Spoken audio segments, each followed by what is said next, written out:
So congratulations to you both on a really lovely film. Jessica, I wondered where the idea came from for the story, because you do strike that balance between the peace of the countryside and Blitz hit London. Right. Yes. Well, actually, when I started writing it, I wasn't sure that it was going to be set in the Second World War at all. That really came about when I realised that in order to have the boy delivered to this mysterious hermit-like character, it was going to be really important to give him a proper reason to be there, and so that was why he was an evacuee. But the original inspiration came really from asking myself what cinema could do. Having worked in theatre a good deal before that, I really wanted to, I was making my first film, I wanted to direct it, and I thought, well, what can I do with a huge movie screen that is different from the stories that we tell in our everyday lives? And I love the fact that in cinema, it's such a visual medium, you can create magic. And so why not tell stories that have elements of magic and imagination that are beyond what we see with our everyday eyes? And so that was where I started thinking about magic, and then the possibilities of folklore and legends, and loving the countryside and being outside as well. The more I read about English folklore and all of those tales of the sea and the landscape and pagan myths, I thought, this is really irresistible material, and it belongs on our screens and on our big screens as well, which is another reason why I'm so excited that this film is going to be back as the cinemas reopen. And Gemma, what was it about the role that made you want to play it? What makes a role jump out off the page for you and makes you go, yes? Well, in this instance, I think it was the complexity of Alice, that she's not, she portrays one thing and she is something else. And so that's always great.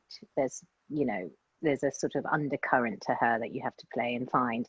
But also, I love the wit. There's Jess writes with such great wit, and there's always jokes in there. There's always humour, and I love playing comedy, even though she's not an out and out comedic character.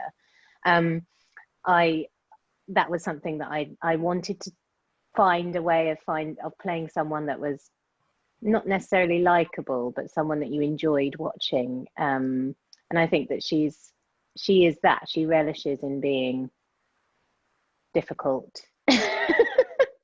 Yes, does. But she also goes on such a huge journey, and that's she transforms during the piece, but not in a kind of obvious way. It's more internal transformation and softening, and that's always appealing when you're deciding to play a character. Like, where do they go? How do they grow? How do they change? So Jessica, sorry. I was thinking about some of the characters in the film age, but you haven't used prosthetics or digital effects for it. You've actually used different actors. Why did you take that route?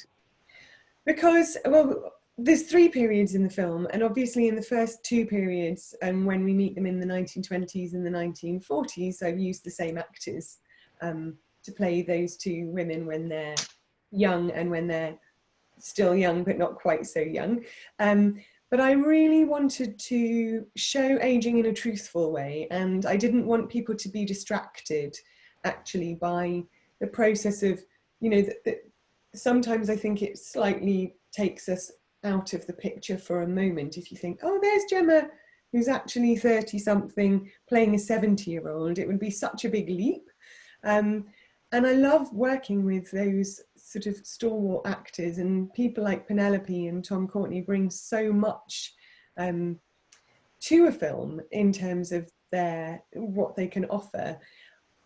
I like to show aging in a real way, and I think that's really important. I think it's really important that we embrace the fact that women do look very different at that older point in their lives, and they are beautiful in different ways, and yet they still have the same spirit. And it's such a lovely joy to work with 2 people playing the same role as well. The fun that we had with doing that, and with Penelope and Gemma, for example, working together on Alice, to see how fundamentally, even though she is in love again at the end and has got all of that brightness back, she's still cantankerous, because I didn't want to, I like a happy ending, but I also like a bit of realism. So I want to make sure she's still the sort of writer that would bang her door closed in someone's face if they interrupt her.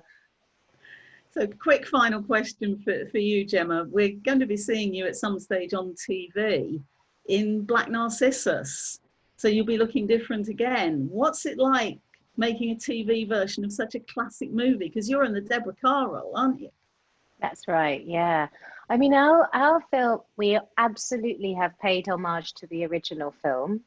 There are certain shots in there that we've used and done our version of. But I think the book by Rima Godden we're very close to the book. We have more time, and we can really delve into the characters and their psychology, and the book is so fantastic. If anyone hasn't seen it, read the book.